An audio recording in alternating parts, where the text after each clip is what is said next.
Hello, my name is Tupten Jimpa.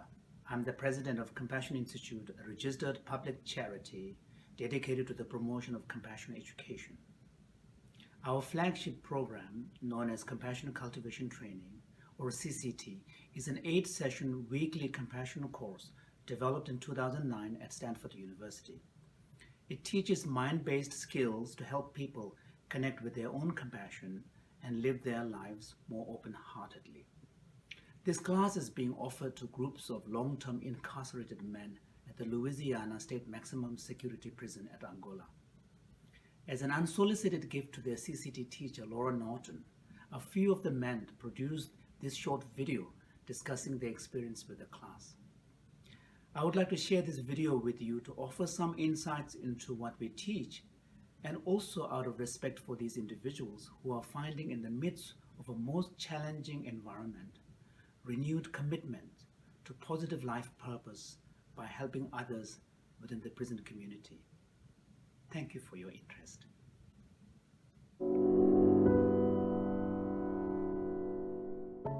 Compassion is a sense of concern that we're confronted with when we notice a person suffering, and by noticing or recognizing the suffering that person is engaged in, we're motivated to help with that situation or relieve that person of the suffering that they're experiencing. To be a compassionate person, especially a compassionate male, seems to suggest that you're weak and that that you have lost your strength or your maleness. But actually, the showing of compassion, it really shows your strength rather than a weakness. Because every day I get up, I have a choice, either to be compassionate to others or to not be compassionate. And it's just because every day is a different and unique day in and of itself, I believe practicing compassion as a constant is one of my biggest challenges. And I mean in the immediate moment when I'm offended, in the immediate moment when I don't understand something.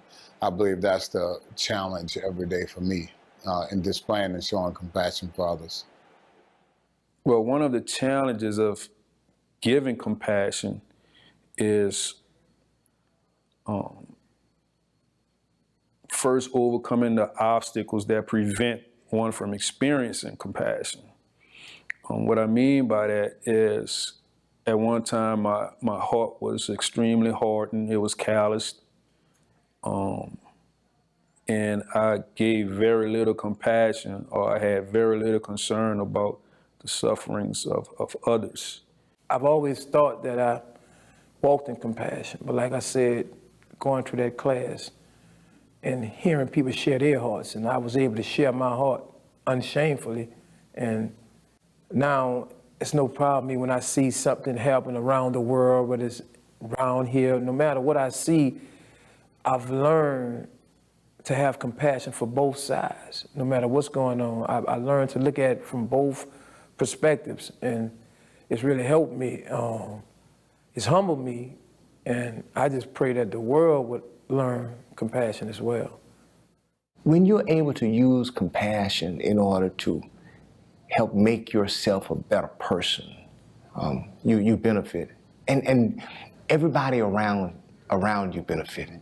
I believe compassion is so important because we build our own narratives about the way we think, and sometimes that's only our perspective, and we've never broadened the scope to see someone else's perspective. So. Compassion is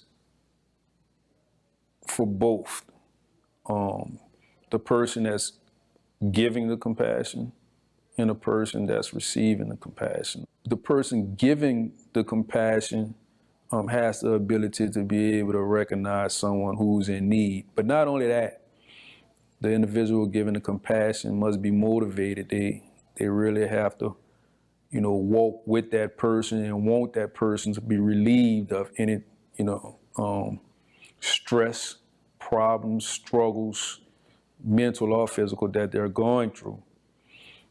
So in that regard, compassion is for the individual giving the compassion. They have to be proactive. The person receiving the compassion must be willing to accept it. It's easy to tell somebody, I know how you feel. It's another thing to have compassion,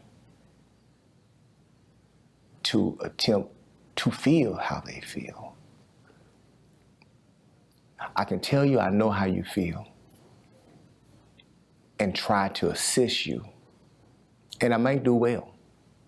But if I open up and show you compassion and feel how you feel, then more than likely, I'm gonna do just a little bit more for you because I feel the state that you're in. A question was asked in class that caused me to reflect. The question was, how would you describe your attributes as a friend? And that question, as I recognized the faces in the class, it caused a lot of uncertainty because it wasn't a question that it appears though any of us could clearly answer. But when a suggestion was given about, well, what do you think are the characteristics of a good friend? It became easier for us to identify the characteristics of someone we considered a good friend than it was for us to identify the characteristics of being a good friend. I believe that I've always had compassion, but after taking the class, it really showed me, although I had it, there was a lot that I didn't know. I didn't realize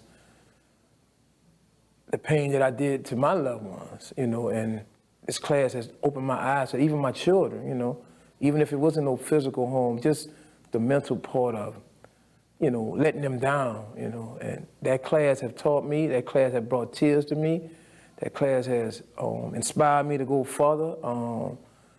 And Ms. Lara just came and just showed me a whole nother outlook on compassion in life, period.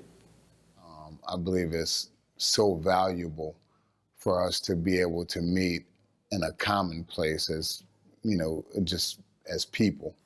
And I think compassion is that common place that we meet as people.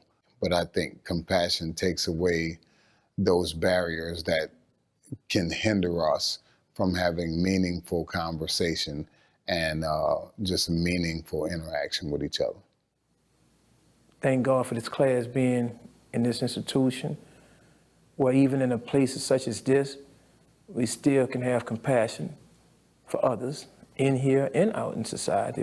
I've learned to have compassion for people involved in my situation. I get it now, I understand. I made a poor choice, and now I'm just thankful for the compassion that was bestowed upon me from God first and those who gave me another chance. And now I just want to continue to just display that compassion to others. And I'm so thankful for this class.